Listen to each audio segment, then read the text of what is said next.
নমস্কার আমি দেব। এখন আমরা ইসলামপুর থেকে বেরোলাম জাস্ট এই কারণে ভিডিওটা বানিয়েছি।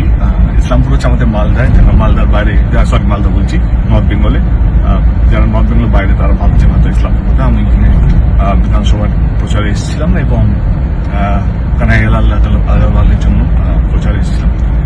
প্রচুর মানুষ ছিল, প্রচুর মানুষ। আমি র্যালি কমপ্লিট করতে পারলাম না, কারণ আমার আরেকটা জায়গায় যাওয়ার কথা, সেখানেও প্রচুর মানুষ অলরেডি দাঁড়িয়ে আছে। তারপর আরেকটা জায়গা এখানে সভা আছে, ব্যাক টু ব্যাক এত মিটিং বা রোড শো আছে, সেই জন্য বাট মানুষ যেখানে যাচ্ছে সেখানে প্রচুর ভালোবাসা আশা নিয়ে আসছে আমাকে দেখার জন্য।